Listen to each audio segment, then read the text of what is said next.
Dragons are among the most popular and enduring of the world's mythological creatures. Dragon tales are known in many cultures, from the Americas to Europe and from India to China. They have a long and rich history in many forms and continue to populate our books, films, and television shows.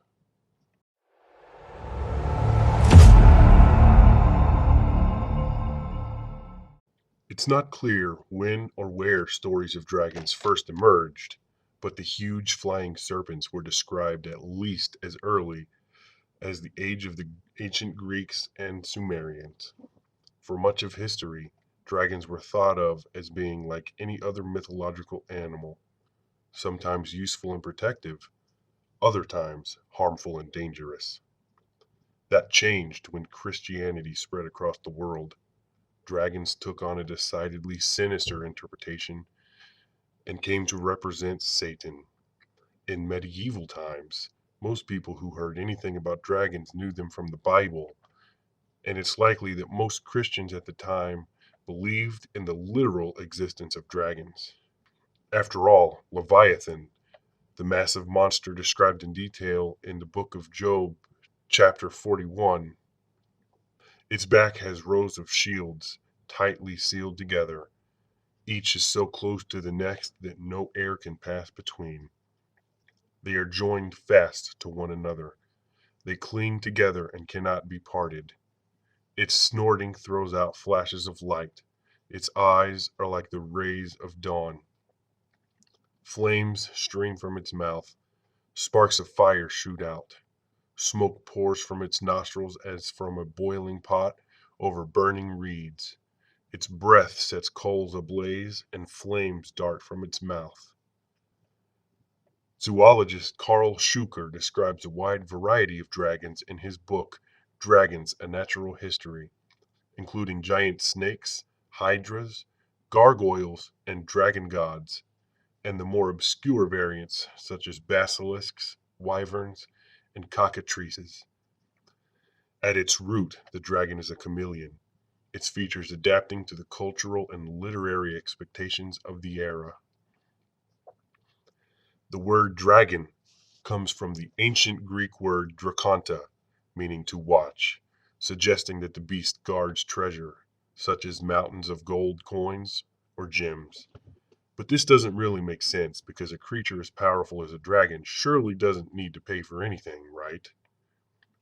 It's probably more of a symbolic treasure, not for the hoarding dragon, but instead a reward for the brave knights who would vanquish the beast. Scholars believe that the fire-breathing element of dragons came from medieval depictions of the mouth of hell.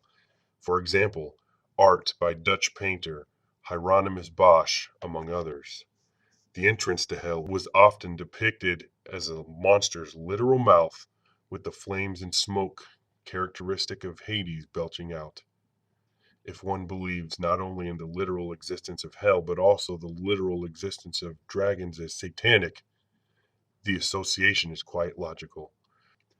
Medieval theology aside, few people today believe in the literal existence of dragons in the way they may believe in the existence of Bigfoot or the Loch Ness Monster, for example. The dragon, or at least the dragon version most familiar to Westerners, is simply too big and too fantastic to take seriously or literally. In the modern age of satellite imagery and smartphone videos and photos, it's simply implausible that any giant winged fire breathers inhabit Earth's lands or skies unseen. Dragons, in one form or another, have been around for millennia. Through epic fantasy fiction by J.R.R. Tolkien and others, dragons have continued to spark our collective imagination and, unlike the dinosaurs that helped inspire stories about them, show no sign of dying out. Thanks for watching. I really appreciate the love and support, and without viewers like you, this channel simply wouldn't exist. I enjoy entertaining you as well as teaching you something amazing. If you'd like to join the Macabre community, I have a group set up on Facebook where you can interact with me and many other lovers of the macabre. Links are in the description below. Don't forget to like and subscribe. Also, click the bell icon so you never miss an episode. And as always, one person's insanity is another person's normal.